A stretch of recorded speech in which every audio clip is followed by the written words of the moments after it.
I did want to take some time in to talk about another league that is in the middle of its season right now, the USFL. This is obviously on the heels of the XFL season coming to a closing. We saw the just good amount of players from that league actually get signed to the NFL. We signed two of those guys.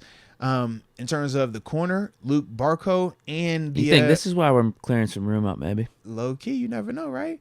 But we also have brought Hakeem Butler, two guys just from that XFL Spring League to the NFL. And we obviously saw multiple players that played in that league get signed elsewhere. So when I think of the USFL, to me, I'm just like, man, watching the product, it was on FS1, it was on all weekend. It looks just like the XFL. When you're talking about the quality of it, when you're talking about the coaches that are in there, I'm watching Todd Haley, the head coach of the Memphis Steamboat. Shout out to Haley, man. Then I'm looking at his defensive coordinator. I'm like, man, that's another familiar face. Oh, that's my former DB's coach, Carnell Lake out there. Excuse me. Then they pan into the running back. And I'm like, dude, I know that running back coach. That's John Saxton right there. That's the guy that coached L. Bell, D'Angelo Williams, and all them other dudes. Like, then I'm like, who's he coaching against? Oh, that's just Ray Horton, coach, for the Steelers when they went to the Super Bowl and beat the Cardinals. I'm like, oh, okay. But then you just see you got that type of coaching, right? And we all swear, we love what Haley was able to do, especially what he did with Ben here. So we know what he's doing in terms of being stamped. But it's like you see that, and then you see some of these players out here, and I'm watching Reuben Foster. And I'm watching how he still moves very similar to Reuben, sideline to sideline, rides with bad intentions, fundamentally sound. It did have a brace on his knee. I wasn't the biggest fan of the knee brace, just throwing that out there. I wasn't sure what that was about, but it didn't look like it was hindered. I was like, you can't be hurt now. You can't be hurt coming out that thing, but it looked good, And watching that, I'm just thinking to myself, this is another opportunity for us. This is going to be another one of them leagues, especially I think this year because of how the XFL played out and how we picked up dudes from there. I could just see a similar case happening once this league finishes up, man.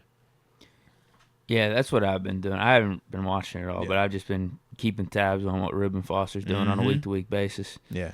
Last week, Mahler's got throttled. Yeah. This is the game you're talking about, right? Because Steamboats played against when the I Maulers. tell you, man, Haley was out that thing dialing it up. Bro, it was the flukiest thing, too. So, going into halftime, I think it's a 7-point game. It's either 7 or 6, right? The Maulers are marching. 2-minute offense. They flip the field, and they're about to kick a long field goal, 59-yarder.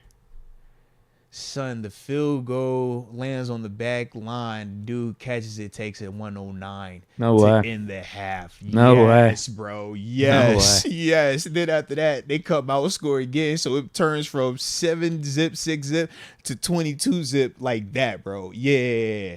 Yeah. It was a crazy swing. Because other than that, it was still good. Like you can see like the Memphis offense was, able to make some stuff happen. They were moving the ball, but it was still a good game. The score looks worse. Yeah. But once he ran the kick back prior to the half, and then they came back and scored coming out of the half, it was like, all right, that's just a heck of a swing right there, bro. Yeah, that's a tough time. That's tough timing. Yeah. Because they had fun. It was like they finally felt like, because they had a turnover early in the game, so it was like we finally got our drive. We finally are buttoned up. We can get points on the board going to the half. We good. Nah. Yeah. Reuben with 4 tackles, half a sack, and then a pass deflection last game. Bro. Mark Gilbert. Yeah, Gilbert played well. For the Gilbert Maulers. was playing well at times, bro. Like, he had some, I thought he had a PBU out there, if I remember correctly. Yeah. It's on the stat sheet. Yeah, he looked good, bro. And that was the thing when I saw him, I was like, this is a perfect opportunity for him.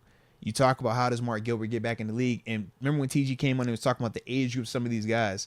It's not guys that are fresh out of college. It's guys that are 1 or 2 years removed from college that got the opportunity in the NFL, didn't work out, and now you're trying to get back. How do you play meaningful football?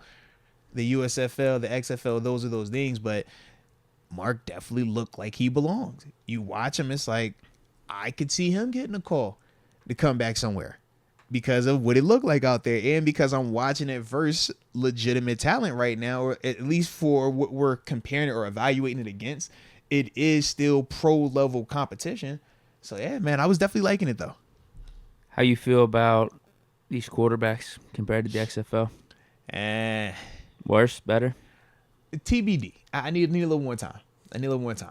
Because, like I said, the way that thing kind of like happened. Because if I remember correctly, they were saying that the Maulers had switched quarterbacks. I feel like the Maulers had like switched quarterbacks. I saw that two guys played. Yeah. So I'm just like, man, when I tell you when I first started watching the XFL, and the first game I watched, they used 4 quarterbacks in the game. It was kind of shocking.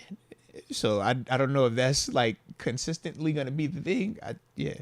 So give me some time on that quarterback boy. Give me some time. But I definitely like the defense though. I like how the dudes was flying around. I did like that. And I thought it was still, like I said, just a good brand of football. It didn't look cheap. It didn't look like the dudes weren't actually good players. It looked as if that was just a development league, a feeder league to the pros. Like, these guys are better than college, but they're not NFL just yet. It had that feel to it. Cool. Yeah, I definitely liked it though, man. So there's some hope with the it. timing will be interesting. Yeah. If the Steelers do pick up some of these, so when's the They're season officially screwed, over? Though that's what I wanted to ask, because XFL is finished in time for OTAs. That's a way better opportunity if you're leaving out of the XFL and not can hop right into the spring league. But USFL, Oh my, July 1st. that kills your off season. But now you're ready for training camp. Yeah, That's tough though. A couple reasons. You're going season to season. Think about it. You're in a season right now. You're banging, you're tackling, you're playing games. And now you can go to training camp. You don't get a lot of time to recover. Whereas at least for XFL, they're banging, but now their pads off. They're still not going to get a break.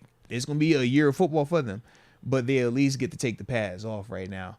That can be definitely a little bit of challenge for those USFL guys that are going to get that chance in the for like training camp and stuff. That's interesting though, man. It's interesting. yeah, because you need that rest. But I could see it at the same time. You're like just. I got to do it. You got the momentum, right? Yeah. You're coming off of just playing. It's like, okay, this is gonna be a grind. Yeah, but that's but the main goal is to just make a team. Yeah, but that's the reason why it's like, if you're getting something from the USFL, it can't be hurt coming into this thing, Right. because you're not gonna get a chance to recover. In training camp, them dudes are gonna get reps. If they're gonna get a legitimate opportunity to make their case, they're gonna have to get reps. They're gonna have to be producing. They're gonna have to get in the preseason games. That's, like I said, I just think that it's going to be a lot on them, but it's not easy. So do we not like Reuben Foster's chances of signing? I still like it. I just think it changes the timeline of it. I think initially I was hoping that it would be more springish. Now, if that's going to be a reality, I think it's more training camp time frame. Or that maybe you could just sign the dudes off of their USFL teams. I wonder if that's possible. I don't know if that's possible. Yeah, good. I don't know if that's possible. Like, that would be cool. It would. For the NFL teams, at least. Right. It would suck for the USFL. Because imagine if you're like, I got Reuben Foster, I'm banging on him, people liking him, he's a name. Oh, still just sign him. All right, he don't show up no more. Because if you get the NFL contract, you're not risking yourself in the USFL no more. No, definitely not. Yeah.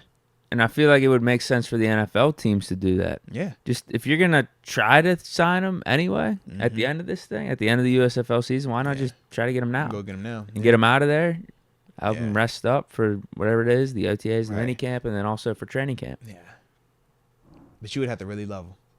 Yeah, I don't think you're going all that, so. that extra Yeah. mile for just anyone. Reuben Foster would be the one, though. He would be the one out of this league. Yeah. That's the one that makes sense. For right now. But that's definitely... Martavis or Josh Gordon could have been. Although Josh Gordon actually didn't have a bad XFL season.